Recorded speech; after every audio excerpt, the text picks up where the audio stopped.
Shalom, salam sejahtera. Semoga kasih karunia dan damai sejahtera dari Allah Bapa kita dan dari Tuhan Yesus Kristus menyertai kita semua. Kembali dengan saya, Kohelet Indonesia, kita akan melakukan Bible Study atau pendalaman Alkitab yang judulnya kali ini adalah menjauhi kemabukan. Nah, kemabukan ini adalah topik dari ucapan 18 ya, dari 30 ucapan orang bijak yang terdapat di dalam Amsal pasal 22 ayat 17 hingga pasal 24 ayat 22. Jadi ada 30 ucapan orang bijak, kita sekarang sudah memasuki ucapan yang ke-18. Sebelum-sebelumnya sudah kita bahas, bisa dilihat di video di deskripsi ya. Nah, ucapan 18 ini juga adalah bagian ketiga dari 30 ucapan orang bijak, yang membahas tentang 8 nilai yang perlu ditanamkan kepada anak muda atau kepada bawahan. Nah, kita sudah bahas 6 nilai sebelumnya. Yang pertama adalah disiplin, yang kedua adalah kejujuran, yang ketiga integritas, yang keempat adalah ketekunan, yang kelima adalah menghormati orang tua, yang keenam kesetiaan, dan sekarang kita masuk nilai yang ketujuh, yakni adalah menjauhi kemabukan, atau mungkin lebih sederhananya bisa juga dikatakan sebagai kewaspadaan. Nah, inilah yang perlu ditanamkan kepada anak muda dan juga kepada bawahan kita. Nah, untuk sebelum-sebelumnya bisa dicek di video di deskripsi juga ya. Nah, jadi bolehkah seorang Kristen minum anggur hingga mabuk? Nah, ini akan kita bahas dalam sesi kita kali ini dan akan bahas, cukup dalam dan, ambil banyak ayat dari Alkitab ya. Jadi siapkan Alkitabnya supaya kita siap selalu membaca Alkitab. Baiklah, kita mulai dulu ke slide yang pertama ya. Kita membahas tentang anggur. Di dalam budaya, kebanyakan kebudayaan bahkan ya, jadi anggur itu seringkali konotasinya adalah sesuatu yang, penuh sukacita, bahkan menjadi simbol atau lambang dari, kebahagiaan, sukacita, pesta. Namun bagaimana dengan Alkitab? Apakah anggur itu sumber kebahagiaan atau justru sumber dari derita? Nah, ini kita bisa mulai langsung cek kepada tokoh pertama di Alkitab yang minum anggur atau bahkan memperkenalkan anggur kepada dunia, itu adalah Nuh. Kita langsung, buka di Kejadian pasal 9 tentang Nuh ya. Jadi kita sama-sama buka Alkitab kita, kalau belum pegang Alkitabnya bisa di-pause dulu, ambil Alkitab, kita baca sama-sama ya. Saya baca dari Alkitab saya. Ayatnya juga ada di layar, tapi lebih baik kita buka langsung dari Alkitab kita masing-masing. Baiklah, Kejadian adalah kitab pertama di depan, lalu kita masuk ke pasal 9 tentang Nuh. Ini kejadiannya setelah Ayubah, persis setelah Ayubah. Pasal 9 ayat 20 sampai 21 ya. Di sini dikatakan, Nuh menjadi petani. Dialah yang mula-mula membuat kebun anggur. Setelah ia minum anggur, mabuklah ia, dan ia telanjang dalam kemahnya. Ya, jadi di sini dikatakan Nuh menjadi petani, dialah yang mula-mula atau yang pertama membuat kebun anggur. Lalu akhirnya ia mabuk setelah minum anggur itu. Nah, ini perlu dimengerti juga ya, bahwa ia mabuk-mabuk ini, itu sesuatu yang tanda kutip wajar. Kenapa? Karena baru terjadi Ayubah. Bayangkan bila saudara adalah Nuh, di mana dunia yang saudara kenal tiba-tiba telah berlalu gitu ya, telah terjadi, musibah atau malapetaka yang sangat dahsyat, sehingga semua manusia itu mati, hanya sisa keluarga saudara saja, keluarga inti. Di sini Nuh, istrinya, dan 3 anak dan 3 mantunya. Padahal mungkin dia punya anak-anak yang lain juga ya. Jadi kerabat dekatnya sudah meninggal, teman-temannya meninggal, bahkan bumi pun juga hancur lebur. Hanya sisa binatang-binatang yang masuk ke dalam bahtera. Jadi dalam suatu, kejadian yang sangat-sangat menyedihkan, kalau saudara bayangkan betul-betul kiamat terjadi, lalu hanya sisa saudara seorang diri dengan, sedikit keluarga dekat, pasti itu hal-hal yang sangat menyedihkan. Nah itulah, jadi Nuh itu sangat sedih, sehingga akhirnya ia memutuskan untuk, "Ya udah, saya mabuk saja." Seperti itu ya. Jadi dalam satu sisi, memang anggur atau kemabukan itu bisa membantu seseorang untuk melupakan kesedihannya, atau melupakan deritanya. Namun, ternyata dari, 2 ayat ini saja langsung bisa menceritakan bahwa meskipun seseorang itu dapat melupakan derita dengan minum anggur, ternyata itu bisa menjadi sumber derita yang lain. Kalau kita baca ayat berikutnya ya, di sini, kita baca ayat, 22, "Maka Ham, bapa Kanaan itu melihat aurat ayahnya, lalu diceritakannya kepada kedua saudaranya di luar. Sesudah itu, Sam dan Yafet mengambil selai kain dan membentangkannya pada bahu mereka berdua, lalu mereka berjalan mundur. Mereka menutupi aurat ayahnya sambil berpaling muka sehingga mereka tidak melihat aurat ayahnya. Setelah Nuh sadar dari mabuknya dan mendengar apa yang dilakukan anak bungsunya kepadanya, berkatalah ia, "Terkutuklah Kanaan," dan seterusnya ya. Jadi karena ia mabuk, ia menjadi telanjang dan, secara, nggak langsung akhirnya ya jadi bahan olok olok-olok gitu ya, dan akhirnya dia dalam amarahnya justru akhirnya mengutuk cucunya sendiri. Nah, ini jadi sesuatu yang bahaya. Jadi ketika seorang mabuk, meskipun itu bisa merupakan derita, tapi itu juga bisa membuat kita tidak peka. Dan akhirnya dia mudah marah, lalu akhirnya bisa asal mengutuk yang tidak baik, seperti itu ya. Nah, ini kasus yang sama sebenarnya juga terjadi pada Lot, bahkan ini lebih lebih parah lagi akibat dari kemabukannya ya. Kita bisa baca di Kejadian 19 ayat 33. Jadi seperti Nuh, Lot ini juga habis mengalami malapetaka. Ia kehilangan rumahnya. Ini habis, kejadiannya setelah Tuhan menghancurkan Sodom dan Gomora ya. Jadi diturunkan, hujan api dan menghancurkan, Sodom dan Gomora. Jadi rumah Lot hancur dan bahkan istri Lot menjadi tiang garam, ya istilahnya meninggal. Jadi wajar juga dalam hal ini Lot merasa sangat sedih dan akhirnya dia dengan mudah tergoda untuk minum anggur hingga mabuk. Dan apa yang terjadi? Kita baca di Kejadian 19 ayat 33 sampai 34. Baiklah, saya bacakan ya. Pada malam itu mereka ini 2 anak Lot ya, jadi dia bawa 2 anak perempuan yang selamat bersama dia. Mereka memberi ayah mereka minum anggur, lalu masuklah yang lebih tua untuk tidur dengan ayahnya, dan ayahnya itu tidak mengetahui ketika anaknya itu tidur dan ketika ia bangun. Keesokan harinya berkatalah kakaknya kepada adiknya, "Tadi malam aku telah tidur dengan ayah. Baiklah malam ini juga kita beri dia minum anggur. Masuklah engkau untuk tidur dengan dia, supaya kita menyambung keturunan dari ayah kita." Jadi Lot minum anggur itu apa, untuk melupakan kesedihannya, untuk melupakan deritanya, melupakan rasa kehilangan akan rumah dan istrinya. Jadi ia minum anggur, ya udah dia minum, lalu dia mabuk. Tapi ternyata hal itu apa, dimanfaatkan oleh kedua anaknya. Anaknya yang perempuan 2 orang akhirnya tidur dengan ayahnya.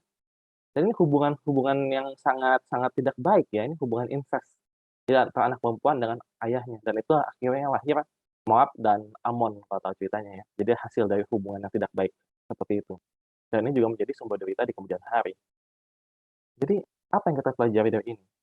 Bahwa anggur itu meskipun memang bisa menjadi, kebahagiaan sesaat atau membuat seorang lupa akan deritanya, tetapi dalam jangka panjangnya kita menjadi sumber dari derita-derita berikutnya, seperti itu ya. Nah, jadi kalau, seperti ini, apakah seorang Kristen boleh minum anggur hingga mabuk? Kita lanjut. Bolehkah seorang Kristen minum anggur hingga mabuk? Tidak atau iya? Nah, ini karena menarik. Menarik karena ayat-ayatnya seolah bertentangan. Ini ayatnya ada banyak, tapi ini saya berikan beberapa yang sekilas bertentangan supaya kita bisa belajar dari itu. Nah, yang pertama yang mengatakan tidak ya, bahwa tidak baik untuk minum anggur hingga mabuk. Kita baca dari tulisannya Paulus, kita ke Efesus. Kita baca Efesus pasal 5 sampai, pasal 5 ayat 18 ya. Kita sama-sama baca. Dan janganlah kamu mabuk oleh anggur, karena anggur menimbulkan hawa nafsu, tetapi hendaklah kamu penuh dengan roh. Jadi di sini Paulus mengatakan apa? Janganlah kamu mabuk. Kenapa jangan mabuk? Karena di sini dikatakan, karena anggur menimbulkan hawa nafsu. Tapi sebaliknya, harusnya kamu dipenuhi oleh roh. Jadi di sini katakan Paulus tegas, jangan kamu mabuk.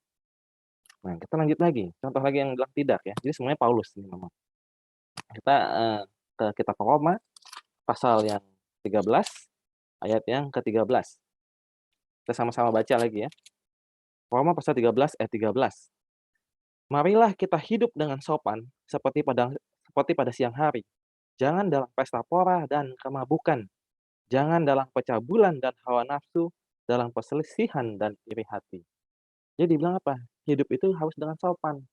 Jangan apa? Jangan dalam pesta pora dan kemabukan. Yang erat kaitannya dengan apa? Dengan pecah bulan dan hawa nafsu. Lagi-lagi dikaitkan kemabukan itu dekat atau erat kaitannya dengan hawa nafsu dan pecah bulan. Nah itulah, berhati-hatilah jadi jauhi gitu kan istilahnya. Bahkan Paulus itu lebih hebat lagi, kalimatnya sangat ekstrim, dikatakan orang yang mabuk tidak layak masuk kerajaan surga. Ini menarik ya. Galatia 5 ayat 21, kita buka sama-sama. Galatia pasal yang kelima, ayatnya yang ke-21. Di sini, saya bacakan ya. Kedengkian, kemabukan, pesta pora, dan sebagainya. Terhadap semuanya itu, kuperingatkan kamu, seperti yang telah kubuat dahulu, bahwa barang siapa melakukan hal-hal yang demikian, ia tidak akan mendapat bagian dalam kerajaan Allah. Apa tuh yang demikian tadi? Kedengkian, kemabukan, pesta pora, dan sebagainya. dan ada juga di ayat sebelumnya ya, tapi kemabukan termasuk di dalam. Jadi kalau orang mabuk dikatakan apa? Di sini dibilang bahwa siapa melakukan hal-hal yang demikian, ia tidak akan mendapat bagian dalam kerajaan Allah. Dan ini bukan cuma 1 kali doang ya diucapkan di sini, tapi 2 kali, bahkan di 1 Korintus juga ada. Jadi ini jelas bahwa ini sesuatu yang serius. Kemabukkan itu dapat menjauhkan seorang dari kerajaan Allah. Kita ke 1 Korintus pasal yang ke-6 ayat ke-10. Saya bacakan ya. Pencuri, orang kikir, pemabuk, pemfitnah, dan penipu tidak akan mendapat bagian dalam kerajaan Allah. Dia termasuk apa itu? Pemabuk. Jadi dari 4 ayat yang sudah kita baca, Efesus 5 ayat 18, Roma 13 ayat 13, Galatia 5 ayat 21, 1 Korintus 6 ayat 10, semuanya jelas mengatakan bahwa jangan mabuk ya, jangan terlibat dalam kemabukan. Bahkan konsekuensi 2 ayat yang pertama mengatakan bahwa itu erat kaitannya dengan hawa nafsu, dan 2 ayat berikutnya jelas mengatakan bahwa kalau seorang itu ada dalam kemabukan, dia tidak pantas untuk mendapat kerajaan Allah. Nah, tapi menariknya bukan cuma ayat ini yang mengatakan tentang, minum-minum atau kemabukan ya, kita bisa baca cerita Yesus bahkan. Kita buka Lukas 7 ayat 34. Di sini seolah, meringankan untuk mereka yang mau minum-minum. Kita baca Lukas pasal 7 ayat 34. Di sini dikatakan ya, ini Yesus yang berkata, "Kemudian Anak Manusia datang, ia makan dan minum, dan kamu berkata, 'Lihatlah, ia seorang pelahap dan peminum, sahabat pemungut cukai dan orang berdosa.'" Nah, jadi kalau kita cuma baca bagian depannya, seolah-olah dikatakan Anak Manusia datang, ia makan dan minum, maksudnya minum biasa ya, makan biasa, minum biasa seperti manusia biasa gitu. Tapi bukan itu yang dimaksud di sini. Di sini maksudnya minumnya adalah minum anggur kan. Makanya di bagian keduanya dibilang apa? Dan kamu berkata, "Lihatlah, ia seorang pelahap dan peminum." Jadi Anak Manusia pun juga minum anggur maksudnya di sini. Ya mungkin ada sebagian yang tidak setuju ya, tapi ayatnya kalau lihat konteksnya adalah minum anggur, makanya dibilang peminum. Peminum ini maksudnya adalah, peminum anggur bukan minum air putih. Nah, bahkan untuk menguatkan itu kita bisa juga baca di Yohanes pasal 2 ayat 1-12. Karena di sini jelas bahwa ini adalah minum anggur yang dimaksud. Di sini kejadiannya adalah ketika Yesus mengubah air menjadi anggur di, pernikahan di Kana ya. Ada 12 ayat di sini, tapi mungkin kebanyakan dari kita sudah tahu ceritanya. Jadi singkat cerita, Yesus mengubah air menjadi anggur. Mungkin kita baca, 3 atau 4 ayat saja ya. Kita baca dari ayat, 7. Yohanes 2 ayat 7. Yesus berkata kepada pelayan-pelayan itu, "Isilah tempayan-tempayan itu penuh dengan air," dan mereka pun mengisinya sampai penuh. Lalu kata Yesus kepada mereka, "Sekarang cedoklah dan bawalah kepada pemimpin pesta." Lalu mereka pun membawanya. Setelah pemimpin pesta itu mengecap air yang telah menjadi anggur itu, nah, lalu baca seterusnya. Jadi intinya Yesus mengubah air menjadi anggur. Secara nggak langsung kan ini menunjukkan bahwa Yesus itu mendukung minum-minum atau minum angguran. Ya, menarik ya. Lalu yang terakhir kita, kita ke Amsal pasal 31. Amsal pasal yang ke-31 ayat 6. Di sini dikatakan apa? "Berikanlah minuman keras itu kepada orang yang akan binasa, dan anggur itu kepada yang susah hati." Jadi di sini justru mengatakan bahwa anggur itu ya nggak apa-apa. Anggur ini bukan cuma anggur ya, dikatakan minuman keras ya. Berikanlah minuman keras itu kepada orang yang akan binasa dan anggur itu kepada yang susah hati. Jadi kalau memang orang ada susah hati, biarkanlah mereka minum untuk melupakan deritanya. Seperti itu ya kalau di sini. Jadi kita bisa melihat bahwa ada ayat-ayat yang, tidak mendukung seorang minum anggur hingga mabuk. Sedangkan ada juga ayat-ayat yang sepertinya memperbolehkan atau mengizinkan orang minum, khususnya ya karena itu lagi pesta atau mungkin juga karena apa, untuk melupakan penderitaan. Kenyataannya Nuh dan Lot pun minum-minum anggur saja, tapi yang bahaya adalah konsekuensinya. Nah, inilah hikmatnya. Hikmat itu kita berbicara tentang konsekuensi, bukan masalah salah dan benar, itu bicara tentang hukum. Nah, kita lebih dalami, lebih lanjut sebelum kita mengambil konklusi. Ya, jadi kan ada suatu kontroversi ya, kan ada ya dan tidak. Solusi dari kontroversi minum anggur, yaitu adalah minumlah tanpa menjadi mabuk. Jadi ada banyak alasan untuk minum anggur. Tadi kita sudah bahas 2. Sekarang kita melihat 1 Timotius. Kita baca surat 1 Timotius 5 ayat 23. Ya. 1 Timotius 5 ayat 23 dikatakan oleh Paulus kepada Timotius, "Janganlah lagi minum air saja, melainkan tambahkanlah anggur sedikit, berhubung pencernaanmu terganggu dan tubuhmu sering lemah." Jadi di sini Paulus pun yang tadinya kita lihat Paulus, ini kayaknya cuma Paulus aja nih yang suratnya mengatakan jangan minum, jangan minum, jangan mabuk. Yang lain kan kesannya nggak apa-apa ya, naik perjanjian lama atau Yesus. Tapi ternyata di sini Paulus pun memberikan pengecualian. Dikatakan, "Janganlah lagi minum air saja, melainkan tambahkanlah anggur sedikit, berhubung pencernaanmu terganggu dan tubuhmu sering lemah." Jadi apabila anggur itu digunakan dibilang sedikit saja ya, nggak apa, berarti apabila itu untuk obat misalnya, atau mungkin untuk menghangatkan badan, sedikit saja, sepertinya tidak apa-apa menurut Paulus, seperti itu. Dan kita kembali ke Yohanes 2 ayat 10 tentang Yesus di Kana, kita bisa, mempelajari lebih jauh ya, karena ini kontroversi kan, apa betul Yesus, membiarkan minum-minum. Karena ada yang berpendapat bahwa, "Oh enggak, ini Yesus mengubah air menjadi anggur, anggurnya ini yang tidak beralkohol." Tapi kalau kita lihat konteksnya, ini adalah anggur yang beralkohol ya. Buktinya apa? Ya ini, Yohanes pasal 2 ayat 10, dikatakan apa?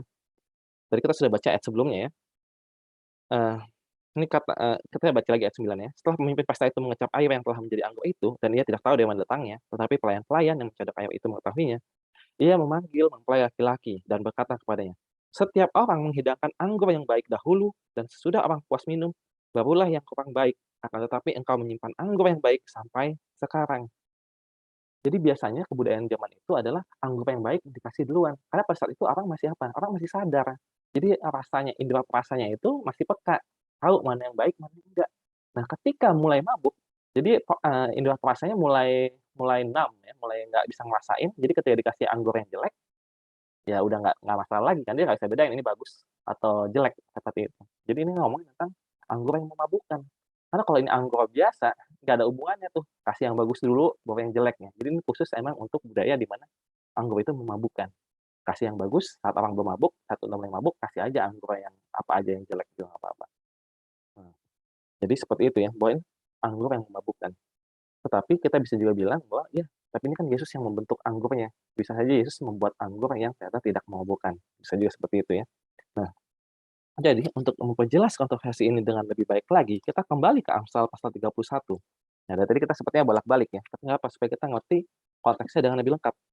Amsal 31 kan tadi sudah kita baca, bahwa memberikanlah minuman keras kepada orang yang, susah hati ya, yang akan binasa gitu.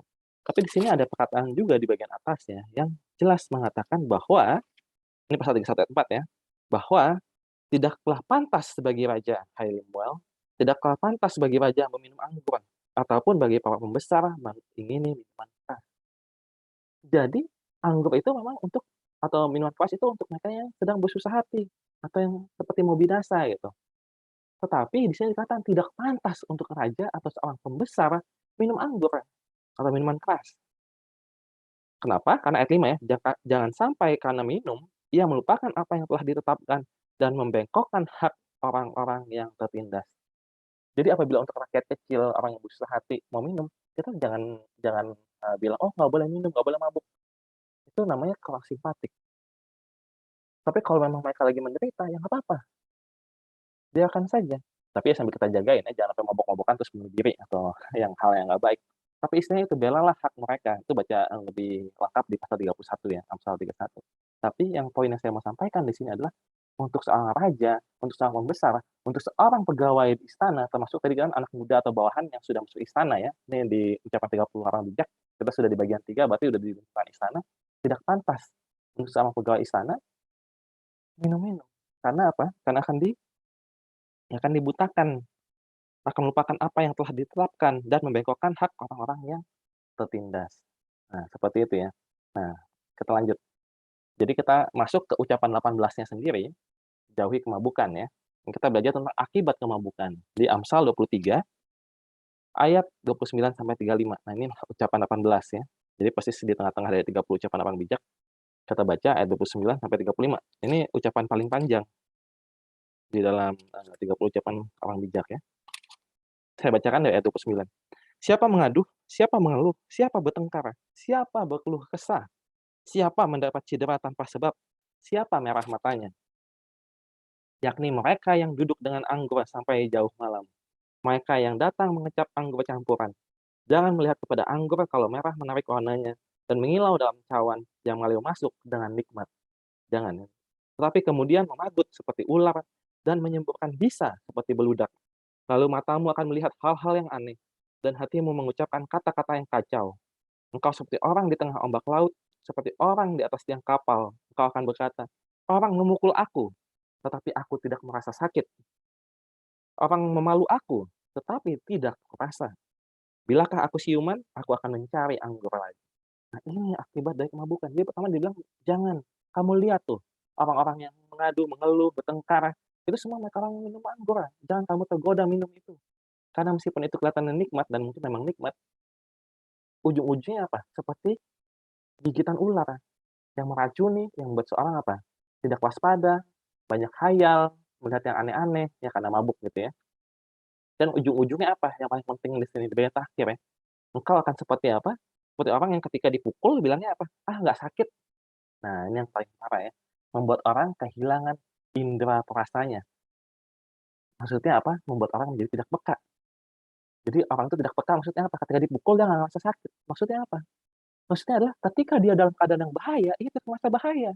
Ini seolah namanya, false comfort zone gitu ya. Jadi suatu zona nyaman yang sebenarnya, cuma tipuan aja, nggak betul-betul zona aman. Jadi orang merasa nyaman-nyaman dalam posisinya. Jadi sebenarnya ini bukan cuma bicara tentang kemabukan, tapi segala hal yang seperti itu. Misalnya candu ya, bahkan orang main games, nonton, atau apapun yang mulai bikin kecanduan gitu, merokok misalnya, itu juga termasuk di sini. Dia merasa aman-aman saja, padahal pelan-pelan rokok itu membunuhnya. Nah ini yang bahaya ya, ketika seorang mulai merasa aman, padahal sebenarnya di situasi yang tidak aman. Nah itulah bahaya dari anggur. Anggur atau minuman keras, membuat orang melupakan apa, melupakan bahwa posisinya itu seperti apa. Lupa dia di mana, lupa bahwa kondisinya lagi tidak aman. Kalau memang aman ya mungkin nggak apa-apa, ini masalah kalau lagi tidak aman, itu yang bahaya. Kita pernah belajar tentang ini, contoh kasusnya adalah Belshazzar ya, ada di Daniel pasal 5. Sudah kita bahas sebelumnya, jadi saya kasih ringkasannya aja, bahwa Belshazzar, raja takhta Babylon itu mengadakan pesta-pesta saat ia dikepung oleh tentara Persia. Malam itu juga akhirnya ia mati. Dan ia merasa aman, ia tidak berjaga-jaga dan akhirnya temboknya ditembus tentara Persia dan akhirnya ia dibunuh. Seperti itu ya. Kita lanjut. Nah, untuk menjelaskan ucapan orang bijak, seperti biasa kita mengandalkan Amsal-Amsal Salomo. Nah, inilah Amsal-Amsal Salomo yang dirangkai untuk, menjelaskan ucapan 18. Di sini ada dari 5 ayat, 20 ayat 1, 22 ayat 10, 11 ayat 2, 13 ayat 10, dan Amsal 14 ayat 33. Karena dari 5 ayat, saya langsung baca dari layar saja, terus Anda bisa cek juga di Alkitabnya. Nah, di sini dikatakan apa? Anggur adalah pencemooh, minuman keras adalah peribut. Tidaklah bijak orang yang terhuyung-huyung karenanya. Usirlah si pencemooh, maka lenyaplah pertengkaran, dan akan berhentilah perbantahan dan cemooh. Jikalau keangkuhan tiba, tiba juga cemooh, tetapi hikmat ada pada orang yang rendah hati. Keangkuhan hanya menimbulkan pertengkaran, tetapi mereka yang mendengarkan nasihat mempunyai hikmat.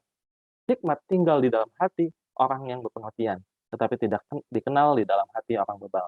Jadi di sini disamakan anggur itu adalah pencemooh.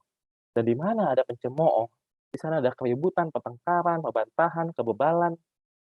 Jadi apabila saudara ingin mengusir itu semua dari kehidupan saudara supaya tidak ada pertengkaran, tidak ada pencemooh, tidak ada kebebalan, sebenarnya mudah. Ya ada banyak caranya, tapi salah satu yang paling penting adalah usirlah sang pencemooh itu. Dan seringkali ternyata sang pencemooh itu adalah anggur atau minuman keras, atau segala bentuk jenis candu lain, entah itu merokok tadi ya contohnya ya. Jadi jauhkan itu, saudara akan teramankan dari banyak kesusahan yang akan menimpa, saudara, seperti itu ya. Baiklah, kita lanjut lagi ke bagian berikutnya. Nah, ini contoh ya, bagaimana seorang itu minum anggur akibatnya buruk. Jadi, keputusan buruk akibat minum anggur. Nah, ini kita akan ambil studi kasusnya dari Ahasiweros, raja Persia yang diceritakan dalam kitab Ester. Kenapa? Karena ternyata, paling tidak di Alkitab, Raja Ahasiweros ini adalah raja yang paling banyak minum. Ini bisa lihat ya, kita baca dari, Ester pasal 1. Di sini nanti kita ambil beberapa contoh bagaimana ia salah mengambil keputusan karena minum-minum. Nah, kita lihat dulu, latar belakangnya ya, Ester pasal 1 ya. Bayangkan kenapa saya bilang dia raja yang paling banyak minum di Alkitab. Nih, kita baca langsung ke ayat 3 misalnya. Pada tahun yang ketiga dalam pemerintahannya, diadakanlah oleh Baginda perjamuan bagi semua pembesar dan pegawainya, tentara Persia dan Media, kaum bangsawan, dan pembesar daerah hadir di hadapan Baginda.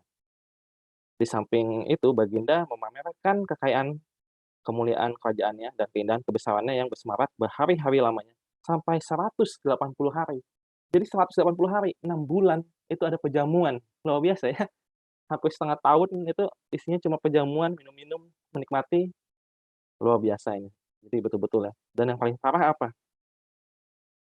Ayat 5, "Setelah genap hari-hari itu, maka raja mengadakan perjamuan lagi, 7 hari lamanya." Jadi udah ditetapkan 180 hari aja, oke. Udah lama banget itu kan, tapi setelah itu selesai dia bilang, "Oh, kita tambahin lagi 7 hari." Nah, inilah luar biasanya, Raja Ahasverus ya, saking menyukai minum-minum sampai diperpanjang 7 hari. Tapi apa yang terjadi? Kita langsung loncat ke ayat 10 ya. Pada hari yang ketujuh, ketika raja riang gembira hatinya karena minum anggur, nah kan, dia lagi mabuk nih. Bertitahlah Baginda kepada Mehuman, Bista, Habona, Bikta, Abagta, Zeta, dan Karkas, yakni ketujuh sida-sida yang bertugas di hadapan Raja Ahasverus, supaya mereka membawa Wasti, sang ratu, dengan memakai mahkota kerajaan menghadap raja untuk memperlihatkan kecantikannya kepada sekalian rakyat dan pembesar-pembesar, karena sang ratu sangat elok rupanya. Jadi bayangkan, saking maboknya, dia itu pengen apa? Jadi sombong, angkuh. Itu tadi yang dibahas di Amsal Salomo yang kita bahas ya. Jadi mabuk itu menyebabkan keangkuhan. Dia jadi angkuh dan dia memanggil Ratu Wasti untuk dipamerkan di hadapan siapa? Di hadapan ratusan orang mabuk, ratusan laki-laki mabuk. Luar biasa ya, saking mabuknya bisa punya ide yang tidak baik. Ya wajar saja akhirnya Ratu Wasti menolak. Masa saya mau ditunjukkan ke hadapan laki-laki mabuk, apa nanti akan terjadi? Dan yang menariknya, karena Ratu Wasti menolak, kita lompat saja, ujung-ujungnya apa? Akhirnya, Ratu Wasti dihukum oleh Baginda ya. Jadi ditanya kan dia kepada sida-sidanya, ini apa yang harus kita lakukan?" Dia marah nih, karena, karena, si Wasti nggak mau datang ya. Kita baca di sini, mmm, langsung ayat 12 tadi aja ya, kita balik ke ayat 12. "Tetapi Ratu Wasti menolak untuk menghadap menurut titah raja yang disampaikan oleh sida-sida itu, sehingga sangat geramlah raja dan berapi-apilah mukanya." Jadi ketika orang mabuk, mulai angkuh, ketika keinginannya tidak dipenuhi, dia sangat mudah menjadi marah, dan tadi saya bilang singkat cerita, akhirnya Wasti dihukum, dibilang tidak boleh lagi menghadap raja, dia tidak lagi menjadi ratu, mahkotanya diambil daripadanya. Nah, itulah keputusan yang tergesa-gesa ketika seorang marah, yang juga dimulai dari pas mabuk. Saat mabuk dia mengambil keputusan yang buruk, yang akhirnya akan disesalinya. Itulah yang kita bisa lihat dari, Ester pasal 2 ayat 1 ya. Di sini dikatakan apa? Sesudah peristiwa-peristiwa ini, setelah kepanasan murka Raja Ahasverus surut, jadi akhirnya marahnya selesai ya, udah nggak mabuk, terus udah nggak marah lagi. Terkenanglah Baginda kepada Wasti yang dilakukannya, dan kepada apa yang diputuskan atasnya. Jadi ujung-ujungnya apa? Akhirnya dia kangen sama Wasti, tapi dia ingat keputusannya adalah dia nggak boleh ketemu sama Wasti lagi, maksudnya Wasti nggak boleh menghadap dia, dan aturan Tasya adalah tidak bisa diubah. Jadi dia nggak bisa bilang, "Oh, nggak jadi deh," itu nggak bisa. Jadi dia melakukan kesalahan yang sangat fatal, karena sebenarnya sang raja ini sebenarnya mencintai Wasti. Ketika dia udah nggak marah, dia kangen sama Wasti, tapi dia ingat, "Aduh, aturannya aku udah nggak boleh ketemu dia lagi." Jadi di situ dia sebenarnya dia mengakui bahwa dia melakukan keputusan yang buruk ya. Makanya singkat cerita akhirnya dia mengadakan sayembara untuk mencari calon pengganti Wasti. Sebenarnya kan seorang raja istrinya pasti udah banyak. Kenapa dia nyari lagi? Karena dia mau cari orang yang seperti Wasti. Nah itulah, sangat sedih juga ya karena, tindakan yang buruk karena, mabuk. Jadi kita lanjut lagi ya ke contoh dari, Raja Ahasverus. Nah, jadi contoh berikutnya apa? Kita bisa lihat ketika Haman datang kepada raja, Haman ini pada menteri, Persia pada saat itu ya, untuk apa? Untuk menghancurkan orang Yahudi. Kita baca ceritanya di pasal 3, pasal 3 ayat 8 sampai 15. Maka sembah Haman kepada Raja Ahasiweros, "Ada suatu bangsa yang hidup bercerai-berai dan terasing di antara bangsa-bangsa di dalam seluruh daerah kerajaan Tuanku. Dan hukum mereka berlainan dengan hukum segala bangsa, dan hukum raja tidak dilakukan mereka, sehingga tidak patut bagi raja membiarkan mereka leluasa. Jikalau baik pada pemandangan raja, hendaklah dikeluarkan surat titah untuk membinasakan mereka. Maka hamba akan menimbang perak 10.000 talenta dan menyerahkannya kepada tangan para pejabat yang bersangkutan, supaya mereka memasukkannya ke dalam perbandaran raja." Nah, singkat cerita akhirnya, eee, sang raja Ahasverus mengikuti saran dari Haman, ya. Dan yang menariknya apa, kita langsung loncat ke ayat 14 dan 15, salinan surat itu untuk menghancurkan orang Yahudi ya, harus diundangkan dalam tiap-tiap daerah lalu diumumkan kepada segala bangsa supaya mereka bersiap-siap untuk hari itu, hari menghancurkan orang Yahudi. Maka dengan tergesa-gesa berangkatlah pesuruh-pesuruh cepat itu atas titah raja dan undang-undang itu dikeluarkan di dalam benteng Susan. Sementara itu, raja serta Haman duduk minum-minum. Ya, jadi mereka betul-betul lagi minum-minum dan akhirnya mereka santai-santai tetap duduk minum-minum. Tetapi kota Susan menjadi gempar. Susan ibu kotanya ya. Kenapa gempar? Karena mereka bingung kenapa tiba orang Yahudi itu mau dibunuh. Sang raja ini nggak dikasih tahuin ini bangsa siapa. Padahal kalau dia waktu itu dengan sadar kan misalkan dia nanya ya sebagai raja yang bijak, bangsa yang kamu maksud itu siapa? Nih Haman tadi kita udah baca dia nggak sebut bangsanya siapa. Dan bahkan dia bilang, saya akan menghancurkan bangsa itu, nanti akan dapat 10.000 talenta perak. Nah, misalkan raja itu berpikir juga, ini pasti bangsa yang berjasa untuk kerajaan ya, buktinya punya 10.000 talenta mereka.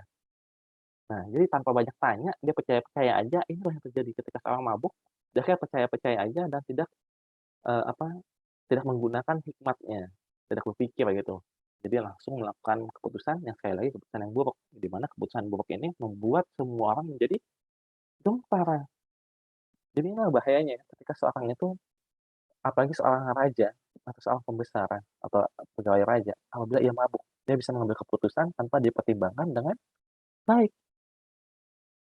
Nah, mungkin, sebenarnya ada cerita yang lain juga, tapi saya ringkas aja, nanti lain kali pelajari kitab Ester bahwa singkat cerita, Ester juga menggunakan atau memanfaatkan sang raja yang suka mabuk ini untuk menyelamatkan bangsa Yahudi dan untuk menghancurkan Haman.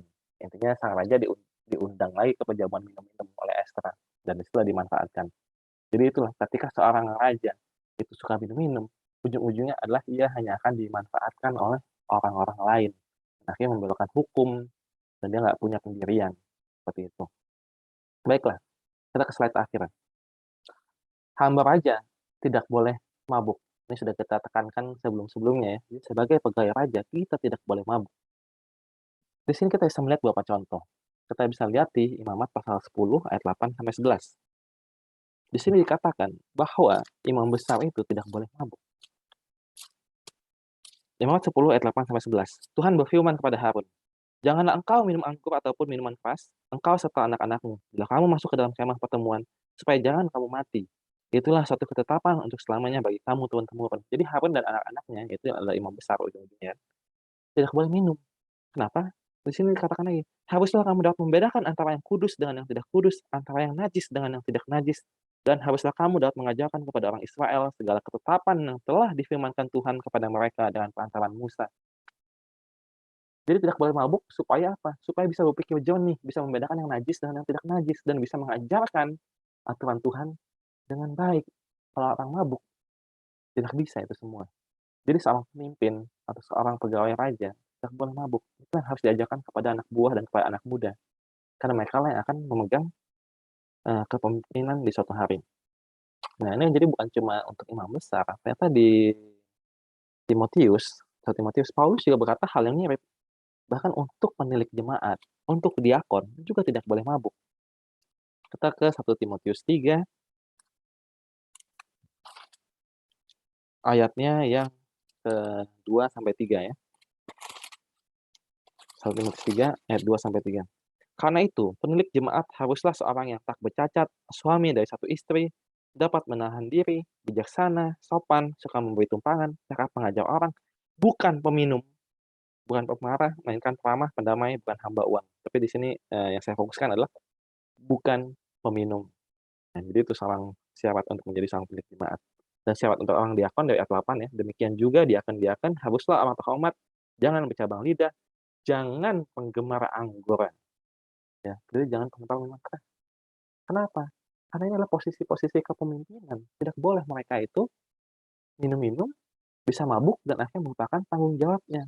Dan yang terakhir yang saya tekankan di sini adalah kita baca dari Lukas pasal 21 ayat 34. Jadi bukan saja minum-minum itu jangan untuk apa untuk pemimpin, tapi ada satu lagi alasan kenapa kita itu jangan minum-minum hingga mabuk. Kita baca di Lukas pasal 21 ayat 34 ya. Di sini dikatakan apa? Lukas 21 ayat 34. Jagalah dirimu supaya hatimu jangan syarat oleh pesta pora dan kemabukan, serta kepentingan-kepentingan duniawi. Dan supaya hari Tuhan jangan dengan tiba-tiba jatuh ke atas dirimu seperti suatu jerat. Kenapa? Karena orang yang mabuk itu tidak akan siap atau tidak waspada ya. sehingga dibilang apa, nanti hari Tuhan bisa tiba-tiba jatuh ke atasnya seperti suatu jerat. Makanya kita harus menghindari kemabukan, karena kita sudah hidup pada zaman akhir. Dan jangan sampai karena kita mabuk-mabuk, tiba-tiba hari Tuhan itu datang dan kita tidak siap atau waspada. Jadi sekali lagi, hindarilah kemabukan ya. Oke, yang terakhir hanya lampiran dari Amsal-Amsal Salomo yang dirangkai untuk menjelaskan ucapan 18. Saudara bisa pause, lihat ayat-ayatnya di sebelah kiri, intinya ini menjelaskan tentang kemabukan secara lebih lengkap lagi ya. Jadi itu saja yang saya bisa sampaikan terkait kemabukan. Tanamkanlah kepada anak muda atau bawahan supaya tidak mabuk, atau lebih tepatnya supaya selalu waspada dan jangan kecanduan atau dibutakan oleh hal-hal lainnya. Baiklah, itu saja.